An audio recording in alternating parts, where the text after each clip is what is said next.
सोलापूर शहरातील जार पाणी विक्रेत्याखालील परवान्याची चौकशी करून कारवाई करण्याची शिवसेना ठाकरे पक्षाची महापालिका आयुक्तांकडे मागणी। सध्या सोलापूर शहरामध्ये पिण्याच्या पाण्याची अत्यंत तीव्र टंचाई असून 5 ते 6 दिवसाला पाणी पुरवठा होत आहे। त्यामुळे सोलापुरात असंख्य लोक जारच्या पाण्याची विक्री सोलापूरमध्ये करीत असून ते लोक किंवा विक्रेते पाण्यावर प्रक्रिया करतात, ती शास्त्रशुद्ध आहे की नाही, प्रक्रिया होते की नाही याची कसलीही खातरजमा होत नाही। त्यामुळे सोलापूर शहरातील नागरिकांमध्ये पाण्यापासून विविध आजार फैलवण्याची शक्यता आहे।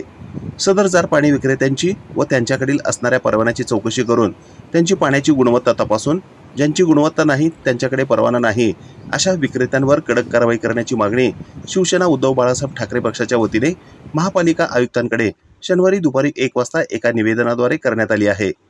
यावेळी शिवसेना उपजिल्हा प्रमुख प्रताप चव्हाण, शहर प्रमुख उत्तर विधानसभा महेश धाराशिवकर, उत्कर्ष जमदाडे, संताजी भोळे आदी उपस्थित होते। माहितीनुसार सोलापूर शहरात अनेक बेकायदेशीर लोक बेकायदेशीरपणे पाण्याचा व्यवसाय करत आहेत। त्याबरोबरच जे पाणी आहे ते शुद्ध केलेलं आहे की नाही याची खात्री नाही।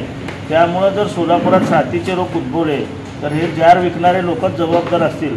त्यामुळे आज आम्ही महापालिकेचे आयुक्त अतिरिक्त आयुक्त मान्य संदीप कारंजे साहेबांना निवेदन दिले की जे गैरमार्गाने पाणी विकत आहेत, अशुद्ध पाणी विकत आहेत, त्या सर्वांवर तातडीने कडक कारवाई करावी।